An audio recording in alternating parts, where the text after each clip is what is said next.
blunt, smoke another blunt. We gon' light it, we gon' smoke it.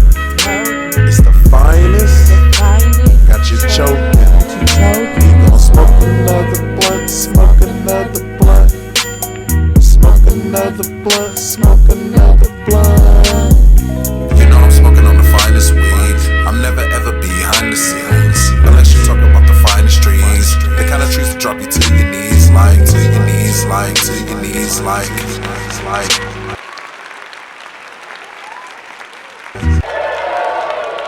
Hey, we back with another one, man. And if you didn't know, now you know. It's the captain of the ship, Sdot.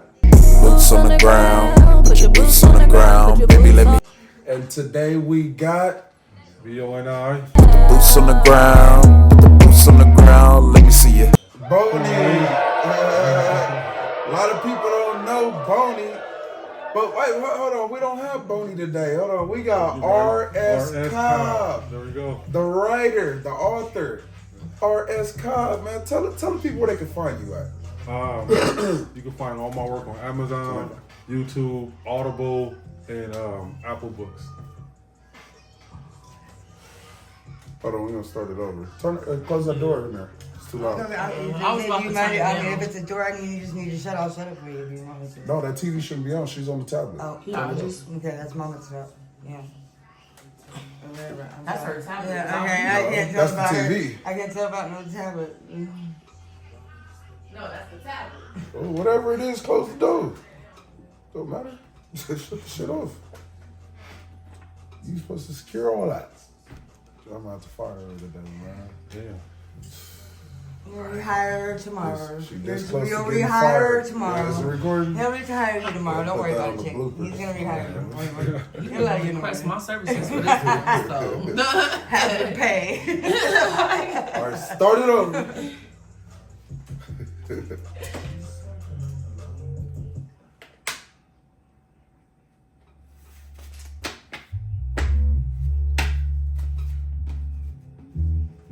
Once you just fade it out, then clap me in, and I'll go straight into it. Then we gotta play that long.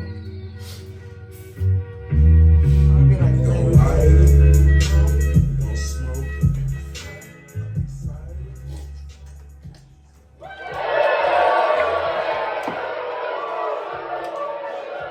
Hey, we back again, man, with another one. It's your boy Sdot, captain of the ship, and today we got B.O.N.I.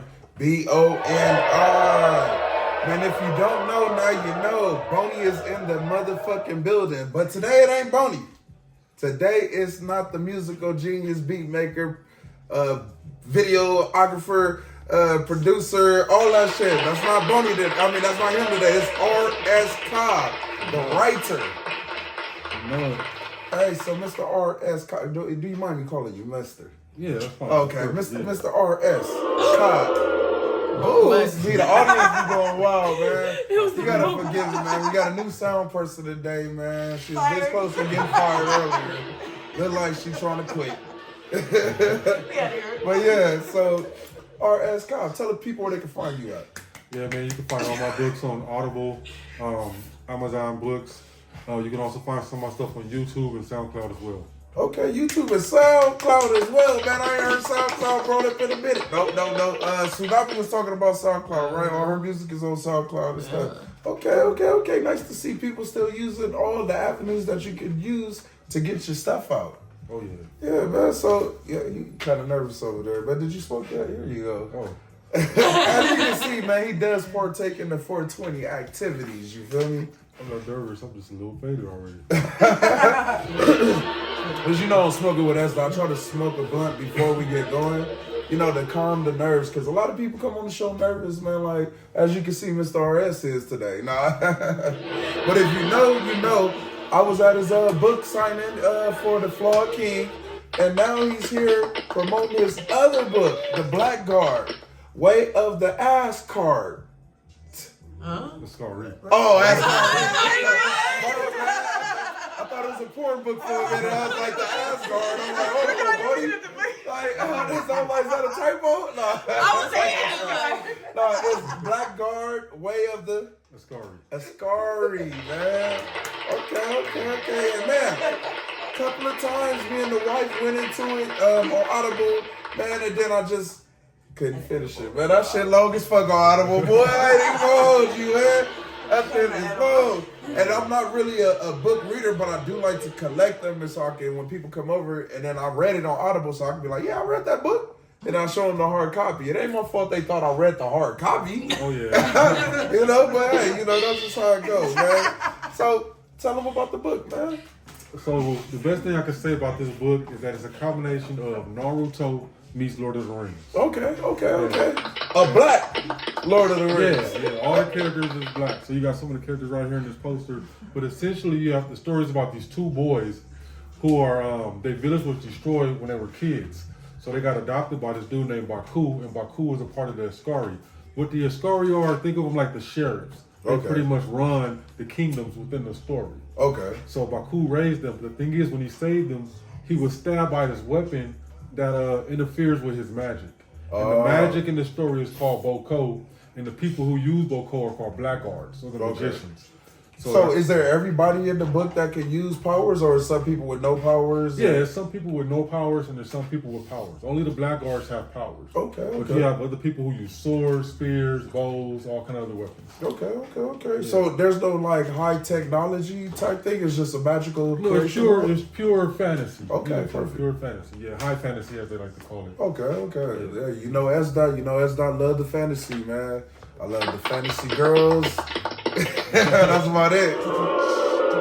That's the strip club. Oh, see, man. Look, new sound person, please forgive me. So it's a black Harry Potter, man, right? Yeah, you can say that. I would say more. I would say it's like a black Dragon Ball. Dragon Ball. Ooh, okay. I know you big into anime, man. And what inspired you to create this book, man? Was it Dragon Ball? Like, is this a black Dragon Ball? It was a few inspirations. One of the main ones was, of course, Dragon Ball and Naruto. Two main influences.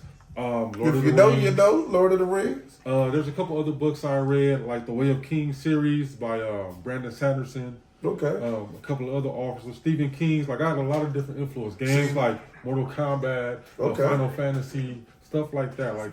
But I wanted to make something that would relate more to black people, some black characters. Every time we get a fantasy story, it's always based off European or Japanese culture. So I was like, man, let's do something. Yeah, you're right. Yeah. Every time I watch some anime and shit like that, it's even like the black ones. They like the Afro Samurai and fucking It's the one it's one when they talk about the black samurai or whatever, the first black samurai. It's a dope ass one, but yeah, it's usually Japanese culture or Chinese culture or something like that. They try to blend it in and shit like that. Okay. And right here, this is Black American culture.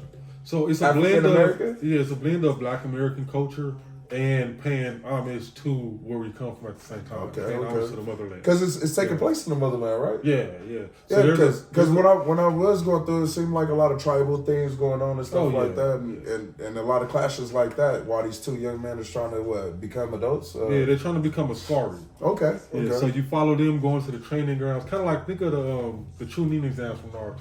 Okay. So you follow them to their training and stuff, but while they're training, you also have this villain who's growing more stronger as he's fighting and killing people. And eventually, without spoiling too much, eventually all their paths collide.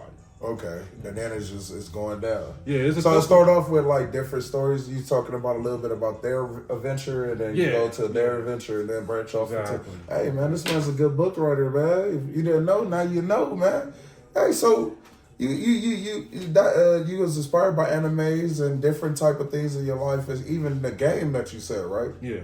Okay. So what's the hardest book that you had to write? Is this it, the Blackguard? Or, yeah, probably. Because I know you got multiple books. Oh yeah, I would say probably this one, because before I even wrote it, when I was still studying in school, all my projects was basically me making this creation. Oh, getting started on this, So every time I did a project for school, I would always reference this. It wasn't even called Blackguard in the beginning. It was called something else, like I think Sorcerer's Fall. Okay. Yeah. So over time, as I developed it and I built the characters and I built the world and I built the magic system, I started changing it and adding more stuff, and it's making it more unique, making it more different. Okay. So is this like the first of many different type of books that's going to branch off of this? So this is book 1, Blackguard, Way of the Askari. The next book in the series is called Blackguard, The Exile Path, because there's something that happened at the end of this book that directly builds the villain of the second book. Okay. Yeah. Okay. And, then there's I have 4 books planned in total. Okay. Okay. So and then after your 4 books, is it all just one after the other, or is there a prequel going to be involved later on? So I'm writing a prequel comic right now that ties into both this book and the second book. Okay. So it's a prequel comic about the villain of the second book. It doesn't spoil anything from this one or that one. But it goes deeper into his character. It shows you how he became who he was. Yes, exactly. Okay, so it's like the making of an evildoer, like with Diddy right now. Like,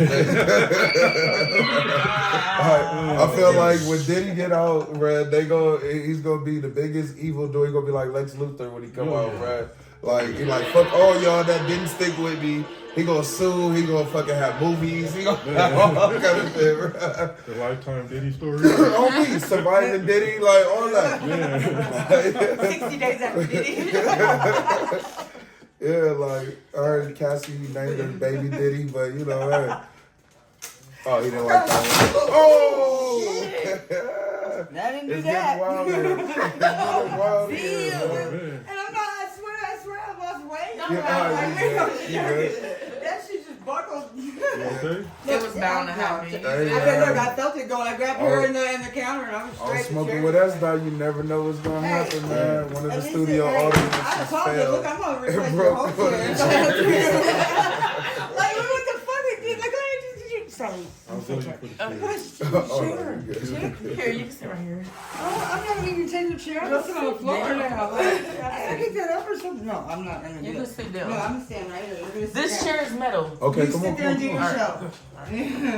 Sorry, guys, that was crazy. Yeah, You you can't good. write my life any better. I'm trying to tell you that right now.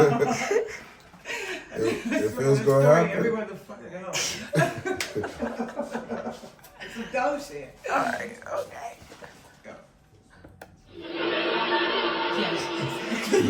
With the late lives. Like I said, man, I got new people filling in all over the place. You know, these interns, man. The interns, man. So, Bodie, you said, so this is the hardest book? Yeah, so this is the hardest book I have to write. Just because, building the world, the characters, the lore, the magic system. I just wanted everything to be right to make it more different and make it more unique. Yeah, because when you create a world and stuff like Harry Potter and stuff like that, it goes real deep. Oh, yeah. That's why I was like, damn, you talking about the 4 Blackguards, but damn, each character could potentially have their own thing going and branch off into their own thing. This could definitely go bigger than life. So, like, in the poster right here, like, we have 5 characters on display. No, actually, I think 7 characters on display. So you have the 2 boys, you know what I'm saying, who are adopted brothers. They're not related to each other, but they grew up together. You have Baku, their adopted father. You have the main villain, Akachi, and his son, Amadi. They're the main villains of the story. And then you have you have Anan. He's a war chief, and basically war chiefs are like... Yeah, he looked like a war chief. But basically, throughout the book, Anan is chasing Akachi to stop him for his crimes. And eventually they run the fade. Okay. Who win the fade? It's a Okay. I thought he was gonna get it. See, try to get it. He's slick. You gotta buy the book. Hey, man, so a lot of people been telling me, man. I done interviewed a couple of comics. I know I done interviewed authors and book writers and videographers and stuff like that. And in the book world, man, is there any beef going around out here, man? I know people be hating. You got a good book, man. They like, fuck this nigga in this book, man. He didn't even put a period right there, man. Like, what kind of shit is that? To be honest, I've ran into nothing but love doing this. That's good, man. That's good. All the conventions and all the shows I go to, everybody show me a lot of love, especially black people, because they like, you're an author? Like, they twist them out. Like, you know what I'm saying? They expect you to be out here with your CD. Yeah, and then especially since it's so thick, it's about 300 pages. and then the story is so enriching. You know what I'm Yeah. saying? The main comment Make I you get get lost in it. Yeah, exactly. The You main know, comment I man, get- like you scared, you staying away from this blunt, man. Get lost in the blunt, man. Just like the book. So when you do write your books and stuff like that, man, do you feel like marijuana helps you? Because you know this is a marijuana show. Man. I gotta ask the tough marijuana questions. Do you So- feel like it helps your creativity? I mean, it does. It's just hard to. So when I mostly think of everything for the story, I just do it when I'm in my most moments alone. Okay. And so when I'm smoking, sometimes I forget to just write it down. You know, Ooh, because yeah. I'm thinking so much. You know, you can get lost in a blunt and just be chilling, and your mind just wanders. Yeah. So a lot of times I come up with shit. And I'm Come like, up great, better ideas than you, and forgot them right there on the spot, man. That shit happen to me all the time, oh, man. yeah. But I think that was a Kanye line. Well, I didn't probably. I would say most of the lore, I wrote it when I was probably faded. Okay. Or high. Yeah. Or was you faded? Like, was you drunk too? Or you just tipsy? Like, damn, this is gonna be a dope ass book. Like, I haven't heard too many people say they get creative when they drink. You know. I do. Just high. That's Just okay. So, if you could collab with anybody in the book world, because I see a lot of people do it, who would you collab with? The first person would probably be one of my favorite authors as a kid was K.A. Applegate. She created Animorphs. Okay. Oh yeah, Animorphs was good, bro. I used to read those when I was younger all the Yeah, time, bro. Animorphs is cracking. So Yeah. I would probably Okay, shout out. He pulled out a Nickelodeon classic on you, boy. Like, a lot of niggas don't know about Animorphs, man. Yeah, Animorphs will put you on, boy. Yeah, that's dope, man. I thought you was gonna hit like with an R.O. Stein. Oh or yeah, of something course. like that. Goosebumps. Yeah, because like, you know, that's our area, bro. Like, you know, the shows was trash, but the books was good. Oh yeah. The books But, is good. Speaking of Goosebumps, I actually got my own series that's similar to that. Okay, Yeah, you got some horror shit coming Yeah, up. it's called Tales from the Other Side. So it's 5 books out right now, and each book is a different story. Oh, dope. Out right now. Tales from the Other Side, man. Go cop it, man. Go check it out, man. The man writes great things, man. Tell them about your other books that you got out right now, man. So Tales from the Other Side, there's 5 books. Each one is different. It blends from science fiction to action. So the first book is called One. It's about these 2 brothers who are experimenting on, and after 10 years, they finally getting back in contact with each other, but they have powers. Okay. Yeah, and then the second one is called the Tirada, and it's basically kind of like a mixture of aliens and predator. You got a group of people living in a post-apocalyptic future, and in order for them to save their home, they have to travel to this thing called the Rock, which they've never been in before because it's surrounded by this storm that's basically a big ass tornado that's surrounding the Rock. Yeah. So they go into this place, and then all hell breaks loose. Oh shit. Yeah, that sounds pretty good too, man. The third one is called Instantaneous. It's about a group of people trying to create the first teleporter, and then something goes wrong. Oh yeah. Now that sounds like some shit. You know, anybody know Sdot? I love scientific shit. Any sci-fi, all that shit, bro. That's right up my alley. You know, Sdot is a man of the stars. You feel? Yeah, and then the fourth one. Go ahead. The fourth one is called Tales from the Other Side 2020. Oh. And it's about did you COVID? see Sinners? Sinners? Yeah. Okay. So you know how they have the some might call her a witch doctor, but you had the one character in there. She knew what a vampire was. She had the old African techniques. Yeah. You know what I'm saying? So in some African American history, when you look into slavery and like Jim Crow times, they have what's called a conjure man or a conjure woman. So those are like the people who practice hoodoo and voodoo. Yeah. So the story is about a conjure man who's been alive since the Jim Crow era, and he was kind of born into it. Like his parents both did it. Yeah. So he makes a pact with God for him to get into heaven if he helped fight off other bad guys. Okay.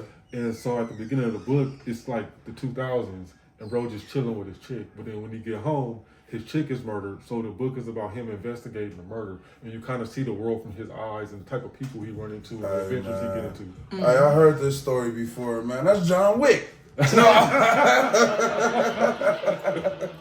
No, but definitely sound like some movie stuff, bro. Every book you done named so far, man, sound like some movie stuff, man. So What's up? What you writing the script next? Are you presenting these to the right people? What's going on, man? Oh, not yet. I'm not ready for the script. Oh no, yet, that's the next move, man. Oh, This yeah, is the but big I wanna Hollywood. get there, though. Yeah, I want to get there. You know, Oh, I got, yeah, no, I got I a can couple definitely see ideas these. for some stories, you know, for some stuff that we can definitely get on camera. Oh yeah, man. You know, Sdot definitely going to have to collab with you, man. We got to link up with Donna Doe and make all this stuff happen, man. We're about to That would shoot be this dope. shit ourselves.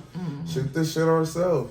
You know, she just graduated for her film and shit. And all Oh, that. yeah. Oh, shit. That's what's up. So yeah, shout out to the dough, man. We gotta get this dough, man. Get this work. Yeah, so man, damn, you done named like how many books? 10 books right there, bro. Like, Oh, so it's 15 books in total. oh You shit, know, so okay. 15 books in total. Okay. See, you the know. man is a professional in his field, man. A lot of people can't even say they got one. You know, so hey, you know, when you got 15, man, that makes you a veteran in the game, man. He definitely inspired me to make me want to type up some shit, you feel? All I kept saying is like, damn, what would B.O.N.I do?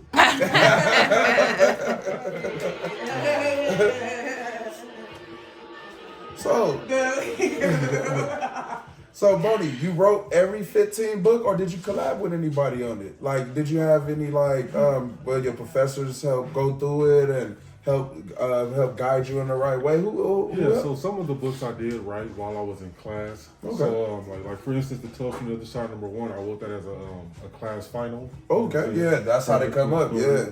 Yeah, then another one I have is called Some Stories I Wrote, and it's 3 different stories, one comedy, one action, and one about some stuff that happened in real life. And basically, my professor like guided me through that whole project. You know what I'm saying? And you know, taught us how to put it together. By then, I already had a little experience, but it was cool just going through that with the class. Okay. You know what I'm saying? Okay. Well, B.O.N.I, we're gonna take a little break real quick because this is where I insert my video. Boom!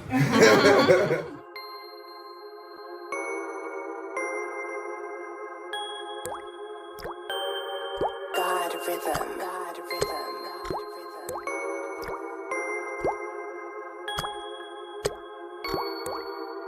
Watch I come through, I'm not basic. Nope. Look how it's dripping down. Check my watch and my chain is not lease, man. Never lease. You know how I get down. Cause my chain and rollie shining so bright. Woo. You can't see me now. Guess it's just the way that is dripping down. Guess it's just the way that is dripping down. Watch I come through, I'm not basic. Look how it's dripping down. Check my watch and my chain is not lease, man. Never lease. You know how I get down. Cause my chain and rollie shining so bright. Woo. You can't see me now. Guess it's just the way that is dripping down. Guess it's just the way that is dripping down. Flex on these niggas, now taste it. I'm never basic. Coming through the scene, stacking all the bread. Look like I baked it. Boy, your shit is turning green. Is it rare? Look like you're faking. Why my shit be dripping, looking icy cold? Boy, you will get sick. Boy, my team be flexing and we super lit. Coming through the scene, watch us snatch your bitch. Boy, that boy he seen, but he ain't saying shit. Boy, that boy leaning, he ain't saying shit. Boy, that boy keep leaning, he gon' get hit. Bow, world star quick. Boy, that boy leaning, he gon' get hit. Bow, throw him in the ditch. Snatch his chain quick. New thing on my wrist.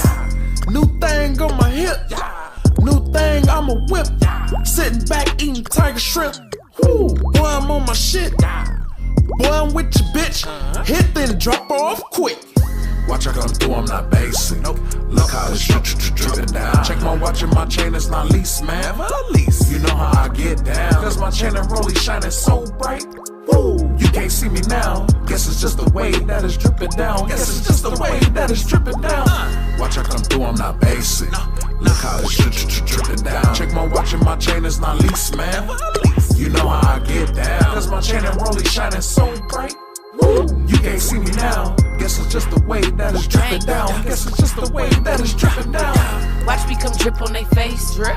Every nigga wanna taste it. These bird bitches don't chase bread. So I gotta pick it up, no facelift. Get the money, bring it back to mama. Hate it, feeling holy like the Dalai Lama pose. Take a picture for the camera. None of these bitches can touch me like him. Watch I come through, I'm not base. Next break is I'm walking in. Dipping wild ice, rolling on my right wrist. You see I was glistening. Swag hit harder than a fist fight. Don't try to come for the kid. Diamond shining bright like white, bright lights. Damn, I'm about to get it in. Hella faded, I can hardly see all this Henny, got my eyes dripping down. 3 X's, boy, you know what I mean? That's nasty, not about to play around. Weed so loud it don't make a sound. My chain hang low to the ground, so you gotta look down when you post. Don't walk up on me too close. When you come too close, stay arm's length, and I'm so bent, but that's my business. Still sitting on God's witness. Goddamn. You know, I'm the truth, but not like Benny Siegel. Please don't get to thinking that I need you. Hit another nigga if I really need to. Who basic? What you gonna do? I'm not basic. Look how it's dripping down. Check my watch and my chain is not lease, man. Lease. You know how I get down. Cause my chain and rollie shining so bright. Woo. You can't see me now. Guess it's just the way that it's dripping down. Guess it's just the way that it's dripping down. Watch I come through, I'm not basic. Look how it's dripping down. Check my watch and my chain is not lease, man. You know how I get down. Cause my chain and rollie shining so bright. Woo. You can't see me now. Guess it's just the way that it's dripping down. Guess it's just the way that it's dripping down.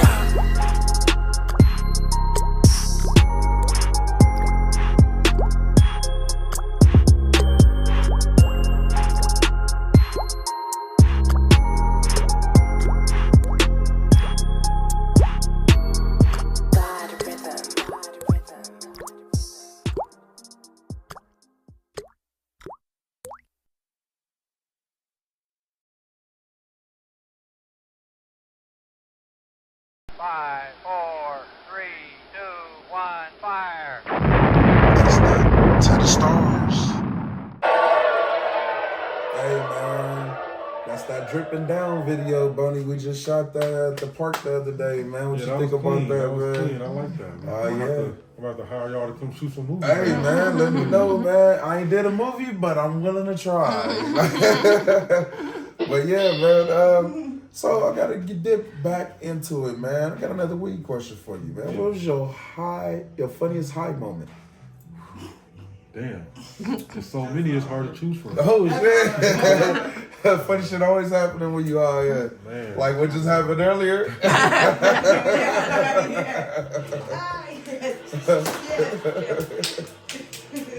All that.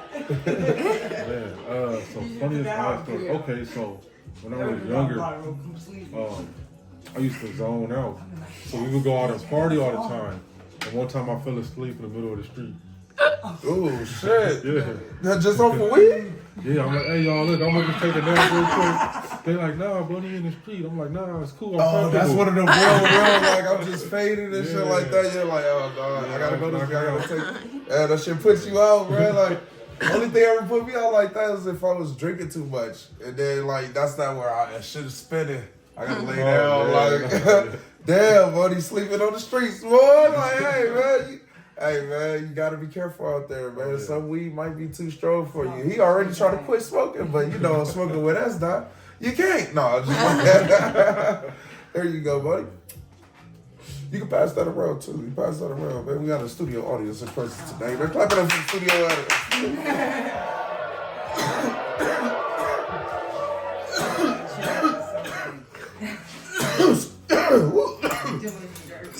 Oh, my bad. Went down the wrong pipe. You know it ain't good if you ain't choking. So, we already said you feel like weed enhances your creativity, man. Yeah. So when you're high and you thinking about your books and you're trying to catch those ideas out the sky, how do you do it? Like, are you listening, vibing out to music, or are you just smoking with no music playing? Like, I don't know. How could you write your books without do you write your books with no music? How do you do it? So sometimes I do listen to music and sometimes I don't. Sometimes I'm just thinking, like I'll go for a walk or something. Okay. And I'll just be thinking in my head, okay, like what sound type? Like to me, when I write, I try to visualize it like if I'm watching a movie. Okay. And I translate into writing a book. So I like to have my mind open most of the time. Nice. But sometimes I will be listening to music and I'm like, oh, okay, I can see how this can fit to a fight scene. Yeah. Or this can inspire this different love scene or something like that. Yeah. Yeah, see, you already thinking movie and shit, bro. So it's only the natural next step to go ahead and push that shit, man. Is look, these books that you got right here, plus the series and shit like that, why not have the whole Harry Potter thing or the vampire shit? What's the vampire shit? The book and shit like that? Twilight. Twilight, yeah, Twilight, whole Twilight series and shit, bro. Oh Like, yeah, that's the plan. That's why I got like, I got this book. I got the next book I'm working on. I got the prequel comic coming out, and then so hopefully the goal is to get from this to that. You know what I'm saying? Big screen movie adaptation, maybe a video game. yeah, oh yeah, definitely. Video games, yeah, next level. Speaking man. of game, I am working on a trading card game Oh, based shit. off Oh, shit. the world of the book. Oh yeah, man, talk about it, man. Last time I seen you, you was breaking it down for me how the game you had the sample and stuff for me and stuff. Oh yeah, I got some samples here right now. Oh, You yeah. can see 'em. But yeah, the game is basically, it's taking like characters and events from the story and it's turning it into like a real life battle. Okay. So it uses a real time combat system where like you and the person you playing against all play at the same time. Nice. And then when you battle, it's off of whoever's just faster. Damn. So, and it's a board game, right? Yeah, it's a trading card game. Oh, trading card game. Yeah, yeah. Yu-Gi-Oh. Okay, yeah, that's what I was about to say. Because of that, it'll be easier to transfer it to a video game. Oh yeah, hands down. Yeah, because of the point system and shit like that. Just natural battles. Yep. Ooh, yeah, you got a money. I think it could be a fighting game. Especially for it's an all black thing. Oh yeah. Yeah, it might be an instant black classic. Oh, definitely. And like the fight scenes in the book themselves are graphic. I had one person told me it reminded them of Mortal Kombat. It gotta be that graphic, man. The fight scenes, yeah. It gotta be some beastly type, old school spear chucking African stuff, right? That's what it is, right? Yeah, like you said the weapons is like, the old school shit and then magical power. Yeah, you got people. I can see that. You got people getting cut in half, people getting ripped in half. Yeah, spears flying through things they shouldn't fly through. Fatality type shit at the end. It's very detailed. Hey man, all y'all video game people and movie people, y'all see the shit, man. Y'all see the shit, man. Go ahead, hit the man up, man. Oh yeah, you want to see some of the cards? Pull that shit out, man. Pull it out. Yeah, B.O.N.I brought everything today. Well prepared man. Set up his setup before I can even set up. You feel me? So this is the character card, right? Okay. So the character cards are like the main cards. Okay. You know what I'm saying? So this will be basically you, and then you'll be fighting against your opponent. All the other cards build onto the character card. Okay. So there's 4 types of characters, right? You have the Blackguards who use the magic powers. And then you have swordsmen, archers, and bowmen. Okay. And each one can beat each other? Yeah, so there are some bonuses to using certain things. Like, for instance, if you're using a bowman and you're fighting the archer, you get a defense boost for fighting the archer because you're better at fighting long range. Okay. Because of the spear. Yeah. And then for the Blackguards themselves, there's different color Blackguards. Each color is for a different type of mind state. Yeah. And so, for instance, a red Blackguard gets a bonus to his attack when he fights orange Blackguards. Ooh. But a blue Blackguard would get that same advantage to a red. You know what I'm saying? Yeah. So it's basically a number game and advantage game. Like, yeah. Could you? Yeah, I got it. You got it? Okay. Perfect. Yeah, man. And that's the character card, right? Yeah, that's the character card. Okay, so The you can card pull is the either main one of those when you draw your card. So how many cards do you have in your hand at once? So you can have 5 cards in your hand at one time. And after you play, when it's time for you to draw again, you just basically draw back up to 5. Okay. So if you use only 2 cards, you draw 2 cards. Okay. But let's say if you end up using 3, then you have to pick up 3. Okay. Sounds pretty clean, man. Sounds like a good game, man. Oh, yeah. I'll definitely love to have you come through, man, and we can live stream it on YouTube or something as we get a game in or something. I love to whoop on you, in front of your book fans. No, I just Can I see the cards? Oh yeah. Yeah, definitely got some different type of cards and stuff like that. You mind me get some pictures of them so I can put them in on the thing and stuff? Okay, take a couple of pictures of my other phone and I got it right here. Here you go. Take a couple of clean pictures, that way I can post them up so that people can see, man. This man is not playing, man. He's a professional in this field, man. And you created all this stuff yourself, right? Yeah, I create everything myself. Everything yourself. So put that up real quick so they can see that. Yeah, man, it's like the official guidebook. Official guidebook, man. I'm already high, man, as I should be. So, Basically, yeah, official guidebook. This is all just prototypes right now. Yeah. Hey, man, you trying to invest, man? My man is looking for it, bro. Oh, yeah. Blow this shit up, bro. Any black people out there trying to invest, any white people trying to invest, man. I'm quite sure money has no color for my man. Oh, yeah. Anybody that wants to invest, you're more than welcome. More than welcome. We're looking for investors, man. On Smoking with Sdot, we're looking for investors, too. You know how to Oh, yeah. Hey, man, if you want to invest, man, we got some great things going on. My man got book after book after book. He said he got a list of ideas, man. He got movies ready, man. He got plays. He got screens. He about to do his Tyler Perry thing next, man. We're going to see him at the church houses and shit. That's right. This man is not playing, man. Mr. R.S. Cobb himself. Clap it up for R.S. Cobb real quick, man. You ain't got to do it right now. Hey, you ain't got to do it right this second. Look, now my team working overtime. That's what I like, man. That's what I like, man. You know? See, there's this coach get fired, and then boom. So, another weed question. Gotta ask it. So, when you do smoke you smoke indica, sativa, or a hybrid? Me, I'm a sativa person. Woo, that's what's wrong with you, B.O.N.I.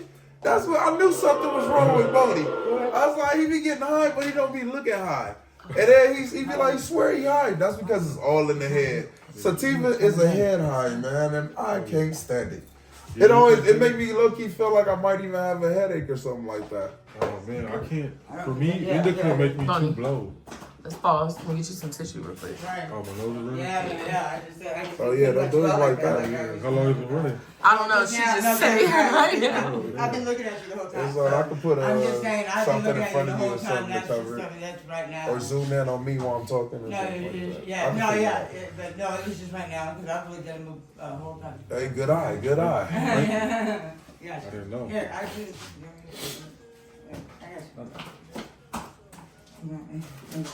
Sorry, guys. It's still recording? Yeah. Okay.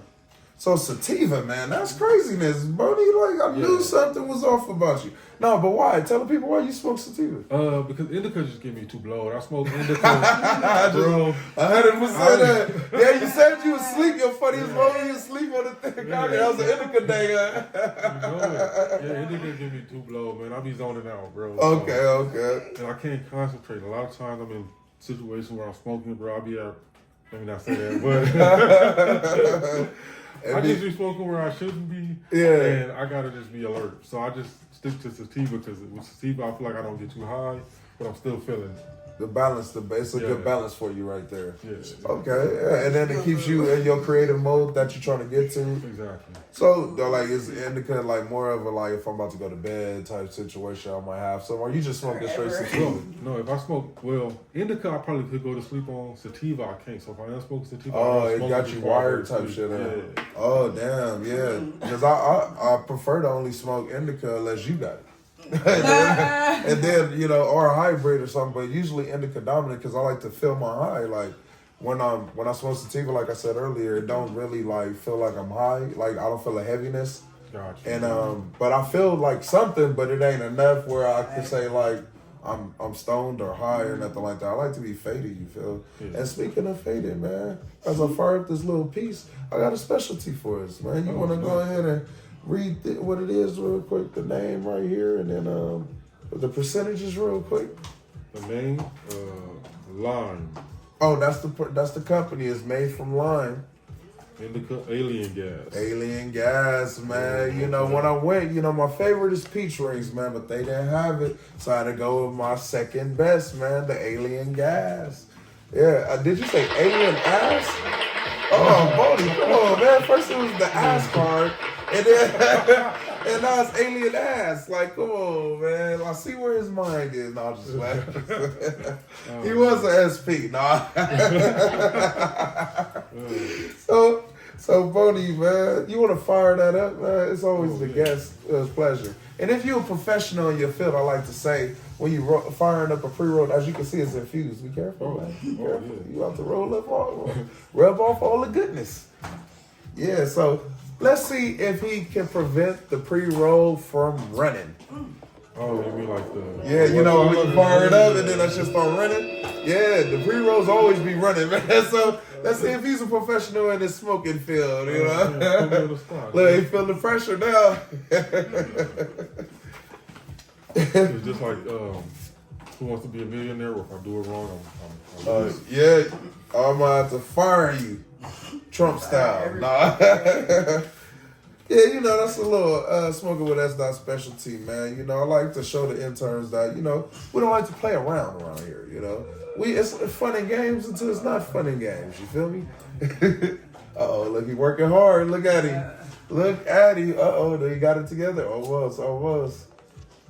Look, man. See, look, I'm smoking with Sdot, man. You never know when you might get challenged. I challenge people's smoking skills, man. Yeah, we still have the Smoke Olympics coming soon, man. Be on the lookout. I haven't forgot about y'all. Oh, look like my man's a professional, man. Look like it's semi-lit. Let me see. Ooh. What that tasting like, man? Did you taste it yet? Because you barely lit it, man. I gotta go work. Go over his work. He didn't want it to run, so he like, here, man, go ahead. He felt the pressure, man. He felt the pressure. So, B.O.N.I, man, what made you transition? Because, like I said, we used to be part of the team. You was working, doing music. We was out here. You was doing beats. You was doing everything, bro. You even shot a video for us, man. Like, I did, yeah, a couple videos, if I say so. Yeah, so what made the full transition into, because I remember you was going to school and stuff then or whatever. What made you go full time with your books and stuff like that? I just felt like this was the right time for me to do this. You know what I'm saying?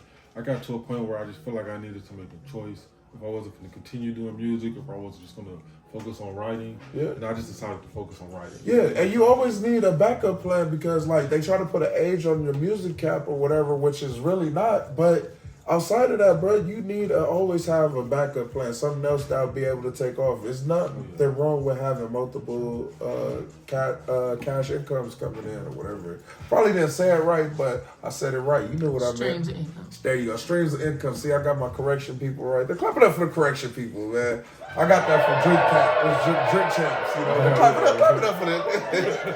Yeah, Nori, I stole that, nigga. Yeah, I stole that, Nori. Yeah. We're gonna have a smoke off, Nori. Fuck a drink off. We're gonna have a smoke off. So you just felt like it was the right time and stuff like that to make a full transition into it, and you've been loving it ever since? Yeah. Oh, yeah. I really like it. I like doing the conventions, especially, because I meet all kinds of different people, and I get to tell them. And it's a different culture. Yeah. You're, like you just said, like everybody you've been meeting, especially the colored people like us. The colored people like us, because it's like in the music shit, everybody wasn't so friendly. You know, exactly. Other artists and shit like that, they usually like standoffish and stuff like that, especially the colored people like us. So what we try to do is try to maneuver around outside of that. But when you go to these shows like we used to do, bro, what happens? Half the time, the audience is what? All artists. Yeah. So with that being said, it'd be hard to make fans when you out there working. But in this book, it's everybody's nice, right? It's not. You just said it wasn't no beef, no challenges, no people like. If anything, so. It's definitely a different atmosphere, and it's making you like grow and dive into it even more. Or exactly. Yeah, like it makes me want to go deeper. Like seeing people who read it, who really love it, and getting all those good reviews and people telling me like, what to improve and what should be the next book, and like for me, it just makes me want to do it even more. Okay. So it satisfies your narcissistic attitude that you got. No, I'm just playing, buddy. I mean, Mr. Cobb. Or am I saying that wrong? Should it be Professor Cobb? Not there yet. So, you went full time into your book shit, and it's been taking off. You love the atmosphere, you love the culture and stuff like that. And like you said, it's a very generous culture that's been given to you, right? Yeah. Very successful, because that was a great book signing, bro. I never been to one. I never did one before, and it was definitely a vibe. Oh, yeah. The atmosphere, I checked it out when I was over there with you with the people. The people that you had came out supporting you and stuff like that. Bro, I've been doing music for a long time. I still ain't bumped into those type of people. At least not for the music. They, you know, but when people see you doing other things and stuff like this, why not support you? Feel me? Exactly. Like, yeah, man, I like that, man. Got another smoking question for you, Ronnie. Okay. I'm ready. So, do you prefer smoking, rolling up your trees, or edibles, eating it, dabs, or vapes? I like smoking blunts. Mm. You know what I'm saying? Roll it, smoke it, light it. Yeah. Easy peasy. Lick Yeah, it, squeeze yeah. it. You know what I Hey, mean? man, if you know, you know, man. That's my favorite too, man. Nothing better than just rolling up a good old fatty. But running across these infused pre-rolls, man, just changed my life in 2025. Oh,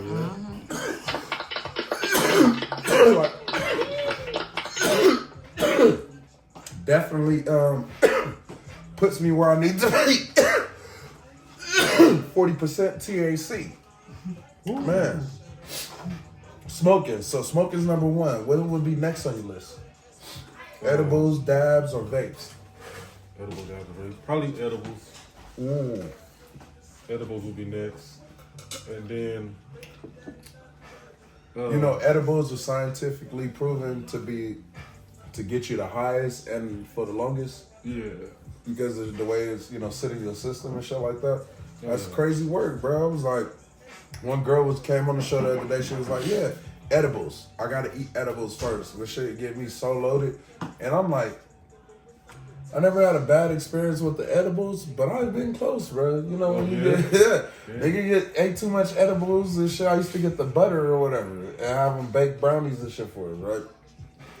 And you already high, so you just eating this shit like it just tastes good and shit. And then when that shit hit, bro, that shit hits. Yeah. And then it hits for a long time, heavy. Yeah, I done had to happen to me a couple times. Yeah, because that's the only time I would say, like, I ever been high and I can see where people say you can hallucinate and all that shit. Because the edible shit would do that, bro. Yeah, edibles would do that. You said you did what? Yeah, I did what is it, the gummy belts. Oh, I bought a whole bag, bro. And you ate a ball? Yeah. You can't do the whole thing. You supposed to take like one of those? Like I was at work. Oh shit. I was at the bar. Yeah. And so I was zoned out. They don't know. They could have got you that day. One is like, I don't know what's going on. Like, but hey, what I noticed is that when I used to be at work and I'm loaded and shit like that, sometimes it always didn't work for me because I'll be so high, nigga, and it felt like time was going by slow as fuck. Oh yeah. Yeah, and I'm like just dragging, bro, and I hate that. I like going to work, working, and then time fly by, and next thing you know, it's time to go.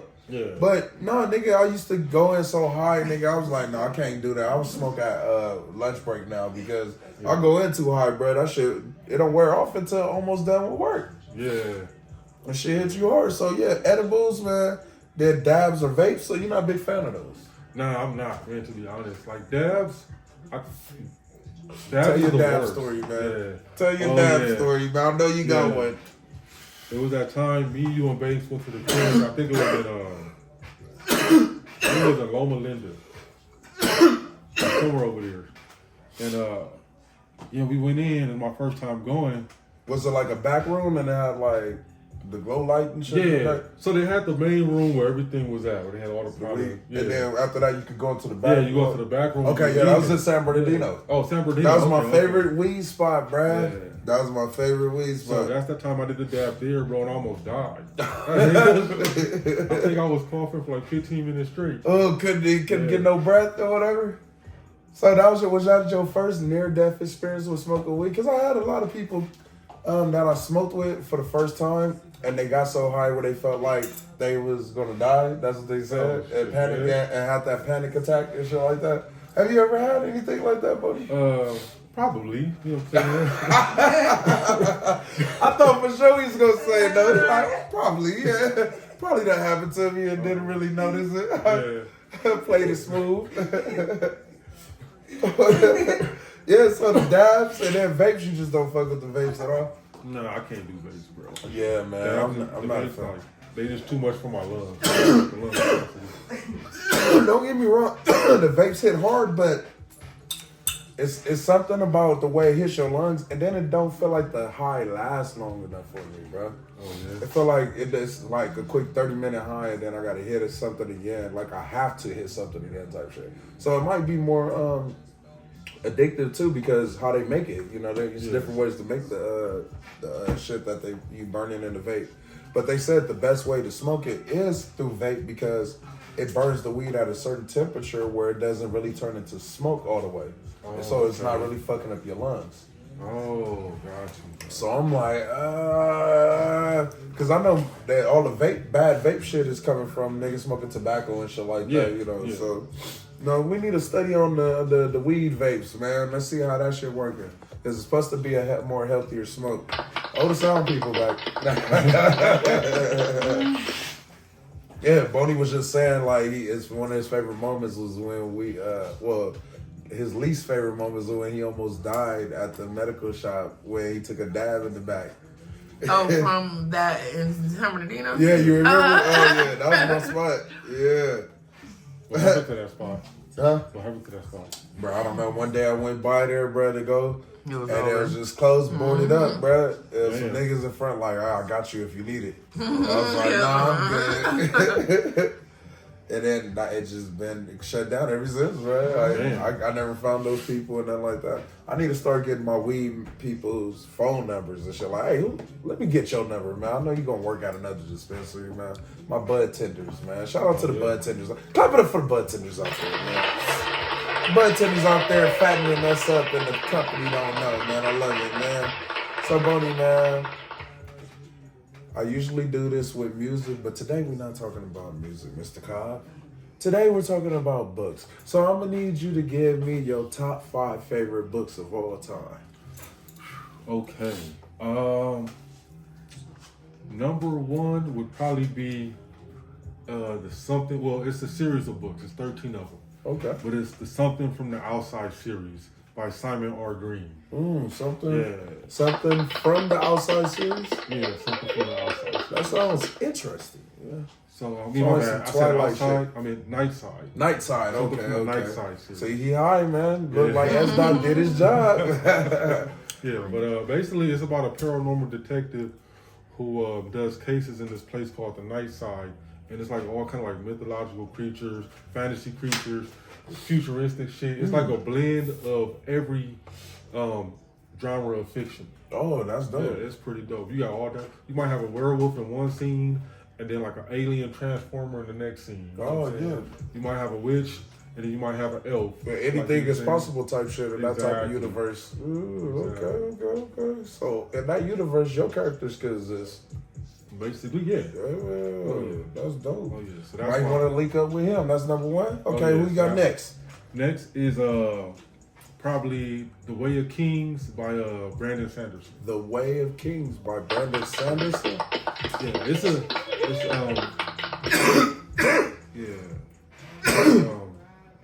it's part of the Stormlight archive. It's 5 books right now. Stormlight. Stormlight. Okay, Yeah. okay. But I only read 4 books. These books is like 1,500 pages. They beastie. And I read 4 of them, bro. Damn. And they all tight, but my favorite is still the first one. The first one, okay. The Yes, first one the is first the one, hardest that it's always something special about the first one because it got to draw you in. Yeah. It got to draw you in order to keep you going or whatever. Because the second one might not be that dope, but because of the first one, it'll ride you to the third, and then that third one gotta hit. Yeah. Got to. I can keep giving out these industry secrets, man. You know, you're gonna have to pay Dot for that, man. Pay Dot for that. Okay, so number 3 is? Number 3 is probably Remnants by K.A. Applegate. Remnants. Yeah. Did I say that right? By who? K.A. Applegate. The same author as Animorphs. I was just about to say, like, hey, Applegate. Where you at? So, it's a story about the Earth being destroyed by a big ass meteor, and but only like 80 people live, and they go off in space, and you see what happens in space. That shit is wild.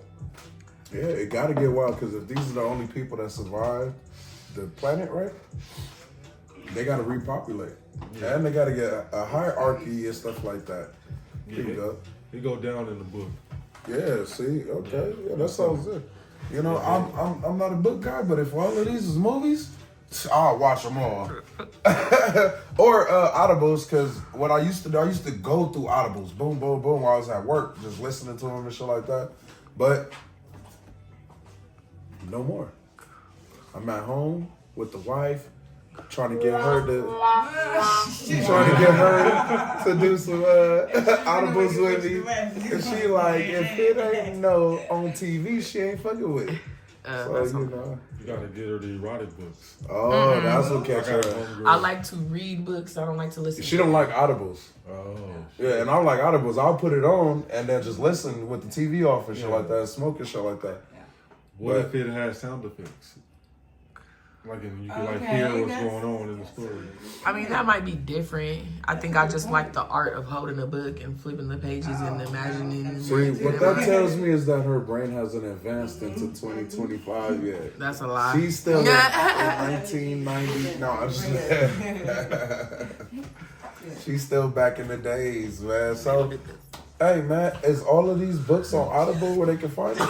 Yeah, most of my books. Oh, wait, not yet, Bonnie. You only own 3. Oh, that's right. Let's go. Let's go. Okay, so 4. 4 would have to be Animorphs itself. Okay, yeah, that's Animorphs definitely a classic. It's definitely a classic. Have you read all of them? I haven't. I'm only on like book 13, 14. I've been rereading them. Yeah, that's what I was just thinking. Like, I'm about to rewatch it.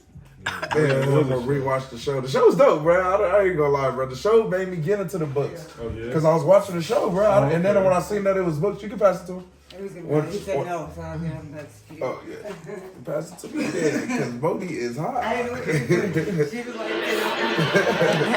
like. So yeah, no, but the show actually got me to want to read the books, because then at that time, you know, I don't know if your school's the same, but they used to give us points for reading books and shit like that.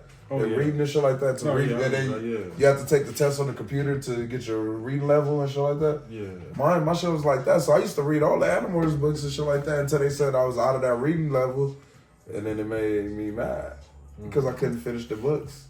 Man. Yeah, man.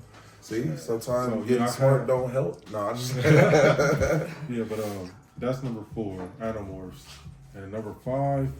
I'm gonna have to put Goosebumps on there. Ooh, Goosebumps. Man, Goosebumps is what started it all. Hey, man, yeah. That's what got you first into books? Yeah. Yeah, Goosebumps. Good old Goosebumps book. Man, what's your favorite Goosebumps book? The Hunted Mask. The Hunted Vibes. That was a classic. That was alright. It was a classic. Say cheese and die. What's that? What's the one with the little doll that looked like the puppet? That puppet one what was his used to name? kill me, bro. It was too much like Chucky. I used to hate Chucky. Yeah, I can't remember his name. Yeah, I remember his name Yeah, either. with that little ugly face. Yeah.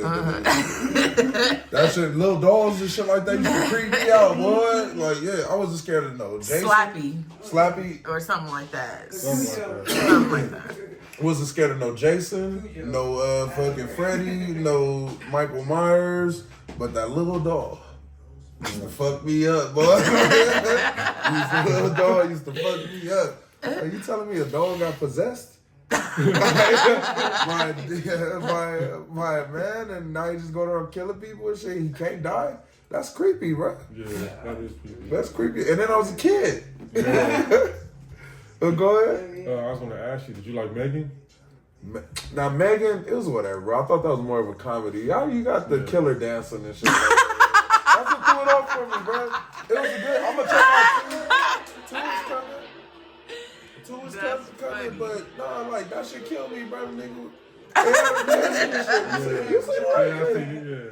I was like, oh, this is a comedy type horror movie, bro. It wasn't like straight horror, man. Like, what I'm watching with Bay right now, because I had to go back to watch 1 is Smile. Oh, Smile is crazy. Smile 2 is dope as fuck. When she was watching it, she didn't offer to watch me. You know, I'd be like, hey, babe, I think this movie would be dope for us to watch. Do you want to watch it? I always walk in on her watching something, and then if I like it, I'd be like, okay, well, hey, what is this? Oh, this is do. Okay, you want to, can I watch it with you? Cause I gotta ask for permission, you know. No. Gotta ask for permission. The thing is, I don't even be watching it for real. I really be on my phone. It be watching itself. So I be having to rewatch it with him anyway because I don't be watching She's it. big on that. She put on shit and then don't watch it. But when shit is on, I'm watching. So and then it be shit I don't want to watch. So I'm like, you're not watching it because you're on your phone, but it's on. So I'm watching it and the shit I don't want to watch. So let me change it. Like, let me change this shit. Then you get mad. No, I'm watching that. You not watching it. Like, you got me watching it. Like, so yeah, man. Okay, so horror. So tie that to what you doing, man. Horror is definitely a genre that you're gonna be diving into, man. Right? Because you just named like, well, you only named one horror book, man, and you didn't name none of the Harry Potter books or the Twilight books. Well, I've only read one Harry Potter book. That's crazy. I never read none of them. I've seen That's all the crazy. movies though. The books are Yeah, I've seen all way the better movies. than the movies. No way. Yes. No way. Them movies is dope. Yes. Hands down. To see what they talking about is the best thing ever. And then they also Outside, left out your imagination is good stuff. if you got one, but ain't nothing better than fucking watching that shit. The way these graphics and shit is done. But if they dropped a new Harry Potter right now, bro, tell me it wouldn't be. Yeah. Come on now. Come on now. Like they did the Lord of the Rings was dope too. I never watched that. Oh, you never seen none of them? Never seen Oh, we none on of them. that tonight. Hell no. I could not sit through no 3 hour movie. I can't do it. I never seen the Titanic either. It's not slow like that though. I can't. I feel like movies that long It's not are slow too like that. slow. I can't do it. And I don't remember Lord of the Rings being 3 hours. Lord of the Rings cracked from beginning to the end. Yeah.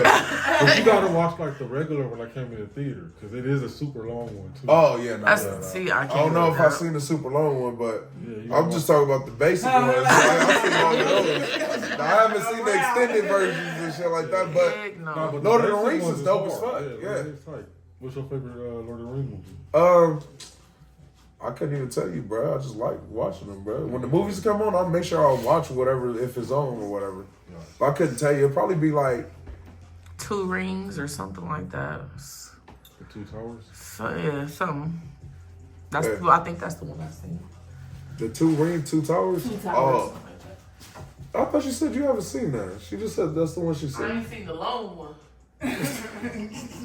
See, look, man. Look, these people just be telling you anything nowadays, right? If you just fall for it, you fall for it. No, I'm just So, why you haven't read none of the? Oh, you said one of the Lord of the Rings. Are these like extra long books too? One Harry Potter. One Harry Potter. Lord of the Rings, not that big. 0 Lord of the Rings. 1 Harry Potter. But no, I'm reading the first Lord of the Rings. Okay. Because like, are you big on reading other books to help get inspiration? Oh yeah, all the time. All the time. Well, Lord of the Rings is so like different from everything else. You know what I'm saying? That it's like it's a little bit of a challenge to get through because it was written at a different time. Oh, You know what I'm saying? okay. So the language is weird. It's not Like, like is the it like language is weird. thee, thou, like the Bible? It's not like that. It's his own thing. It's hard to explain. Okay. But I Because would they got say- their own language anyway, and inside the book, right? Yeah. Oh, okay. Is that a cheat code for authors to like create their own language instead of just using the regular one? Yeah. Oh yeah. Because it's like I could just say whatever the fuck I want, have it mean whatever I want, bro. Like I don't have to go by the standard, so that gives you the flexibility to do whatever the fuck you want. Oh, yeah. Cheat codes, man. We unlocking them on Smoking with Sdot tonight, man. So yeah, I haven't developed any other languages for my story yet, but I think I might in the future though, definitely. Oh, okay. You definitely need to hit every single angle with every single book that you could possibly do. Even with the smaller filmmakers or something like that, just to create ideas and stuff like that to show that your shit is at that level where you could have a blockbuster movie. This Blackguard sounds like it could be one of those Harry Potter type, Lord of the Rings type situations, bro. Oh, yeah. And one of those Twilight things, bro. You get this Washington as one of these characters, nigga. You got like, what's that nigga name? Michael B. Jordan as one nigga. Like, it's already sold. Look, they like sold. You got me. Look, Hollywood, come holler at me, man. I'ma just need 10% for that one, Bonnie, because I gave you the Michael B. one. Like, it's on tape. It's on tape, dog. So, Bonnie, you said you had something for us to check out or whatever, and we can do a quick review on. Oh yeah. I got a clip from one of the from the book. It's a fight scene. We're gonna check it out, and react to it. Okay, we're gonna put it in right here. Pause it, man.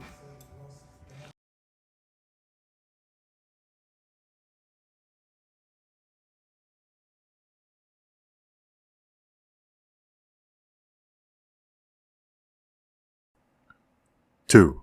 Wild Boar Ambush.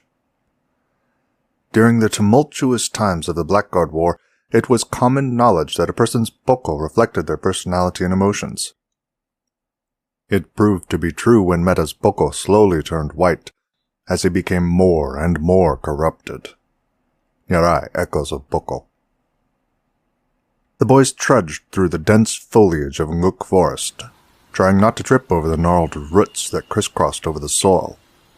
Rue used his dull blade to slice through the green labyrinth of branches and shrubbery. Aoife followed closely behind while Uzma walked several feet after them, careful not to lose them under the low-hanging vines and tangled roots. Uzma gazed up at the Nguk trees, marveling at their massive trunks, which looked like thick pillars holding up the sky, and their intricate network of roots emerging from the rich black soil like giant serpents. He noticed the wealth of other plants, noting the distinctive shapes and vivid colors of the edible species and the warning hues of their poisonous cousins. They trudged through the dense forest for hours and still had not found what they sought, a way to demonstrate their manhood. Uzma yearned to try out his spell and see if the meditation had helped. Even though levitation was the only spell he knew, he was determined to master it. It was rumored that powerful blackguards could lift giant rocks and throw them as if they were nothing more than pebbles. "Which kingdom would you like to visit once you have finished training?" Beatrice asked. Beatrice was barely 5 feet tall, with deep brown skin and a thin frame. His small stature was deceiving. He was sharp, quick-witted, and confident. A welcome relief to Rue's impulsiveness. He was the kind of friend one could always rely on. "To tell you the truth," Uzma began, but Beatrice cut him off, "I think I will take some time to explore. I want to visit the other kingdoms, meet some lovely ladies and other villages, then come back to assume chieftain duties from my father. And if you'd like, you could join me as my war chief." Uzma was not interested in Askari matters. He had only one thing in his mind. His thoughts were elsewhere, consumed by the night his family died. It was always there. It seemed to be the only thing on his mind. "I have no interest in becoming war chief," he said. "I plan to hunt down the people who murdered my family." "Is that all you want to do with your life? You have the potential to accomplish so much more." "It's been my obsession since I was a child. The memories of that day haunt my dreams. I won't be at peace until I avenge those who were taken from me." "What about Rue?" "What about him?" Rue glanced over his shoulder at Uzma and Beatrice, a smug frown resting on his face. "If any of you want to take over, you can," he shouted, then resumed slashing the plant life in front of him. A road snaked around the edge of the forest. It provided an easier and safer path, but the boys had no interest in safety. They wanted to prove themselves as men. Uzma sighed. Rue never had a family, so he doesn't understand either. Maybe you two can go on a journey once you're done at the training grounds. No, he and I don't get along when you're not around. No one gets along with Rue when I'm not around. Rue and Aoife stealthily crept their way through the foliage. Aoife quickly put his finger up to his lips to remind them to be quiet, then motioned them to hunch down and come closer. He nodded toward a nearby bush, and with extreme caution, he parted the branches just enough for them to get a glimpse of 2 warthogs. They were on their bellies, snouts buried in the muddy ground, plucking succulent grubs from the earth and completely unaware of the boy's presence. The 2 brown warthogs were of imposing size, at least 4 feet tall, and likely over 70 pounds each. Tusks jutted out from beneath their snouts, with sleek coats of fur, long legs, and strong hooves. They looked intimidating as they let out loud squeals and snorts as they rooted in the dirt for insects, pulled a branch from a nearby tree, and ripped it to shreds in search of any hidden prey. "So, what's the game?" Uzma asked. "Alive, 20 coins. Dead, 10 coins. Aoife replied. "Hold on. Why would they be worth more alive?" Rue asked. "They're hard to catch alive," Aoife pointed out. "They can sprint pretty fast. Plus, they don't hesitate to fight back," Beatrice added. "In fact, they've been known to kill inexperienced hunters." "What?" Rue said. "Whose idea was it to do this again?" "Yours," Uzma answered. "Don't tell me you're scared." "I'm not scared," Rue replied weakly. Aoife raised his broken spear and hurled it toward the warthogs. The sharpened tip grazed the back of one of the pigs' necks, startling them both. Both warthogs bolted off, and the boys chased close behind. Aoife clutched his spear from the ground and ran after them. The warthogs bounded through the forest with powerful, springy strides, weaving around branches and leaping over fallen logs. Rue heaved his blade forward to hit one of the creatures, but the animal twisted in time to evade the weapon. He charged after them with fury, yellow energy crackling around the blade as he recalled it back to his hands. Uzma observed how Rue had progressed with his ability to levitate things. He, Aoife, and Beatrice took off after one warthog, while Rue chased the other. Uzma stopped. Unwilling to let Rue go at it alone, he shouted to Aoife and Beatrice to keep going without him and sprinted to catch up to Rue and the warthog. The warthog bolted through the forest, panting and exhausted, until it reached a dead end at the base of a huge stone boulder. Vines, tufts of grass, and wildflowers covered the boulder's surface. Rue cautiously stepped forward and advanced toward the creature, blade in one hand and yellow boko glowing in the other. Uzma arrived shortly after, and the two of them blocked the warthog in. They had it trapped.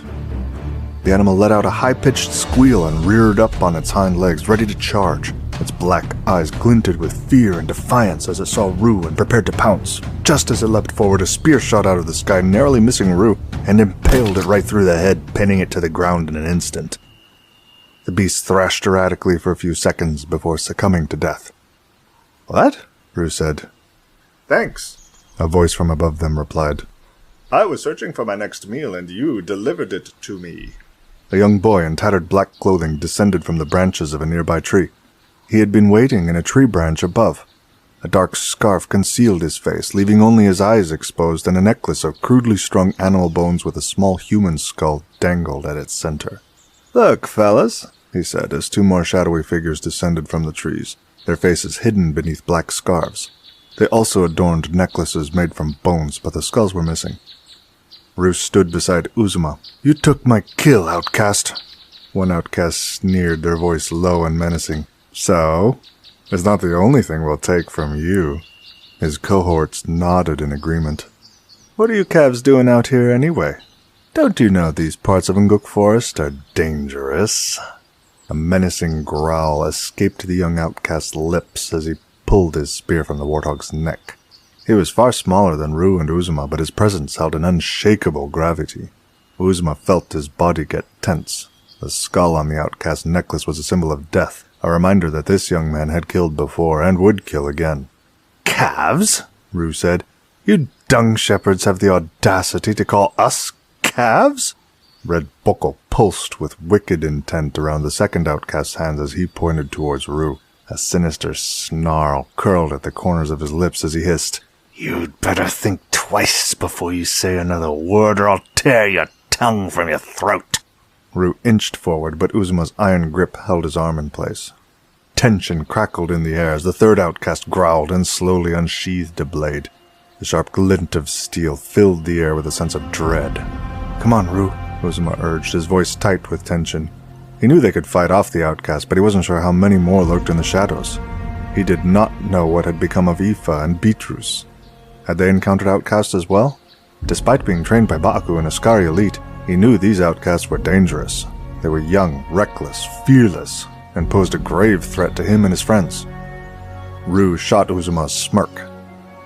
"Fine," he said, pointing at the skull-wearing outcast. "I'll fight you for it." A crazed chuckle echoed from the outcast. "Fight me? I got the kill." Typical of a dungfly, the skull-wearer hurled the spear towards Rue with a deathly intent. He darted to the side, narrowly escaping the sharpened spear that cut through the air and flew past him. A sphere of red energy crackled and flew towards him, but he held up his arm and with a yell of defiance released a vibrant blast of yellow boko from his palm. The two forces collided, creating an explosion of sparks and flames before fading away. The third outcast viciously swung his sword at Uzma, but he expertly deflected each strike. With a swift and powerful motion, Uzma whipped his sword around, sending the blade of the outcast spiraling toward the sky. He wasted no time kicking the outcast hard in the chest before snatching the sword as it plummeted back toward the ground, and pressing both blades against the outcast's throat. "Yield," Uzma demanded. "Please don't kill me," the young outcast begged. The skull-wearer dashed to get his spear while the Blackguard outcast and Rue exchanged blasts of boko, neither having the advantage. Rue leaped to the side as a red blast flew towards him and in one swift motion lunged forward, slashing the outcast Blackguard in both arms with a flurry of strokes. The outcast howled as Rue unleashed a brutal blast of yellow boko, striking him in the chest. He crashed to the ground, clutching his chest, writhing in agony. Uzuma and Rue both spun around to confront the skull-wearer, who now brandished his spear.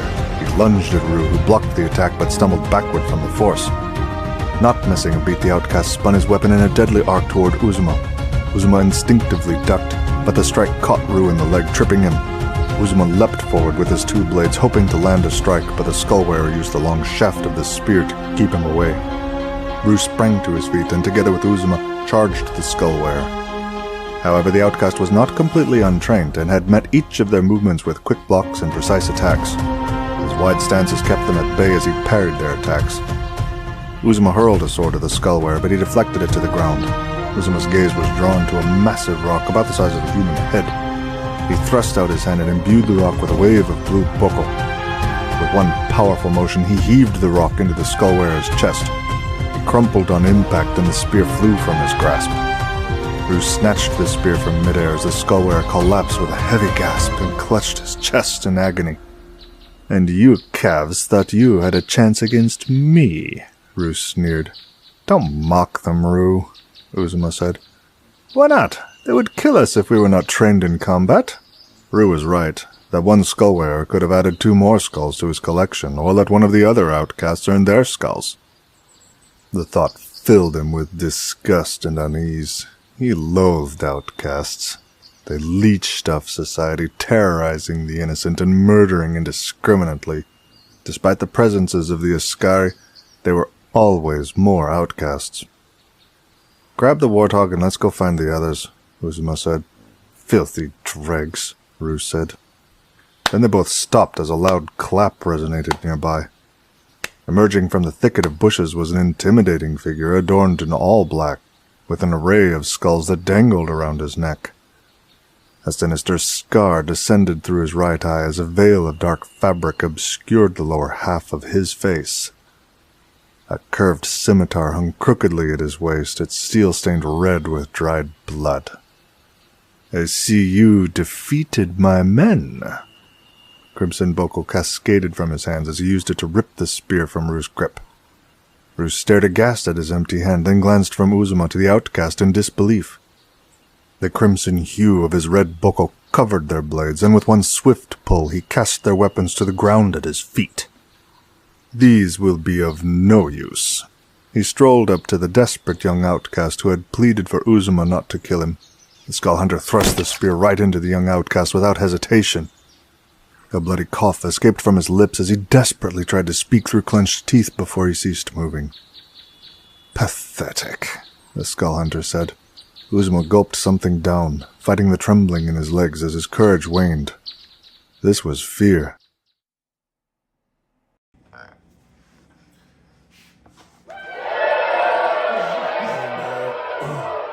One thing I noticed about the clip we just seen, Bonnie. What was the name of the clip again?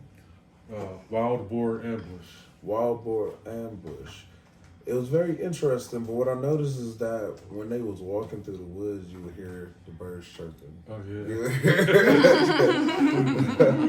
those little extra effects, The background man. effects. Yeah, is that all you? Yeah, that's all me. Oh, man, kudos, because it does actually put you into place. It adds that 4D dimension that you're looking for right there, man. I like that.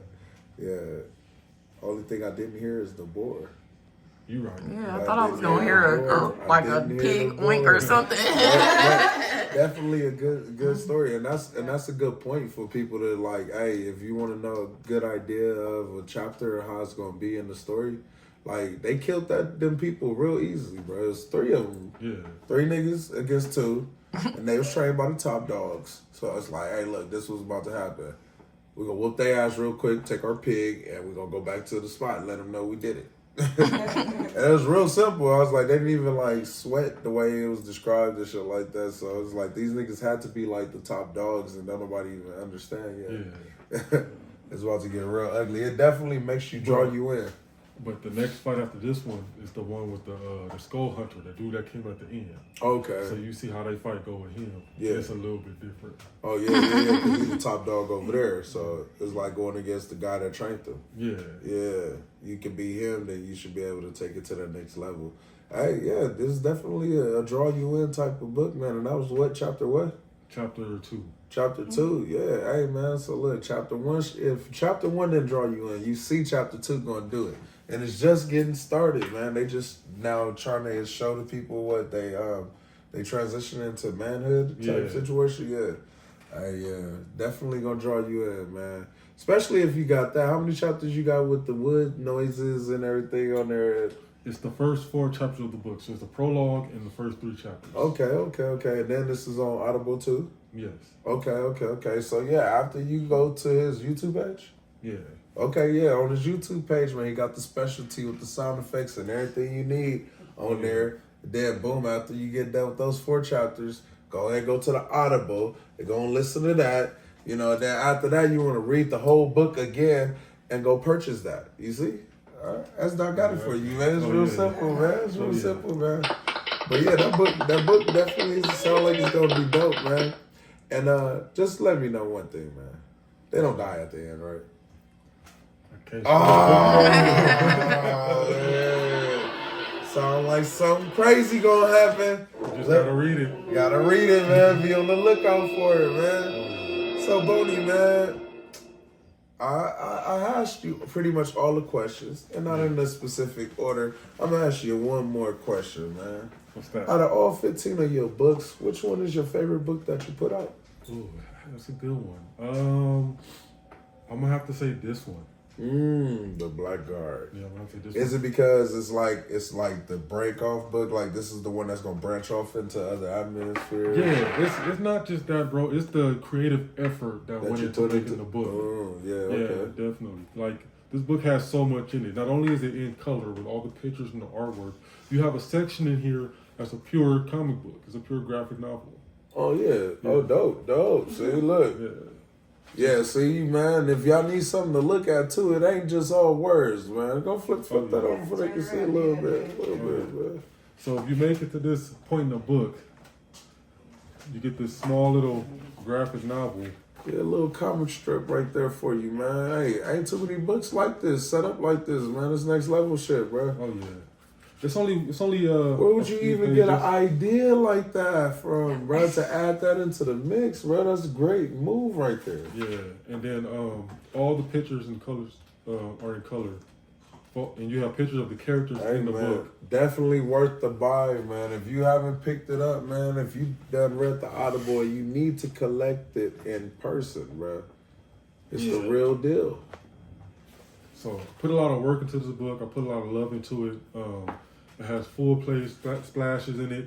So there are pictures that are across like 2 pages. Okay. And then this is also the poster that you can buy that comes with the book when you get the book. So when you get the book, you get the poster, man. This man is not playing no games. Look, only package deals like this because he's over here fucking with Sdot, man. So if you over here, you see this, man, make sure you get this too, man. If he send you the book without this, man, hit the man up. Tell him, I seen you on Sdot, and you said I get that too. Oh, yeah, the Sdot special. It's the Sdot special, man. Tell him you want the Sdot special, man. He's going to set you up real easily, man. Oh, yeah. And then this is, it has a map in this book, too. Oh, shit, you got the map, man. You're going to have people out there searching for it and shit. They be like, oh, this look like a flat earth map. Is this a flat earth? This all take place in flat earth? See, B.O.N.I got the next level right there. See, thinking outside the box, man. Outside the box. That look like a flat earth map. Yeah, boy. so it has the different kingdoms and everything. And the funny thing about the kingdoms is that all the kingdoms is based off the cities in Los Angeles. So okay. Compton, Long Beach. So they all like gangs. Yeah. I'm gonna just say that like I just took the names of the city and rearranged them to make the kingdom names. That's dope. That's dope. Yeah. So it shows people where you come from and adds that little piece of you into there. Where you came from, how you grew up and stuff like that. So is there any characters in the book that is based off of you? I would say I based the two main characters both off of different aspects of my personality. Okay. So they both like you and all into one. Yeah. Okay, you split up two different parts of you. Yeah, basically. But you follow their story throughout all 4 books. All 4 books are about them. You know what I'm saying? Okay. So, like, in this first book, in every book, somehow they end up facing each other. Ooh, okay. So, like, in this book, when they go to training, they because they're raised as brothers, but they're not really brothers. Exactly. Yeah, so it's like Mufasa and Scar? Kind of, yeah. Okay.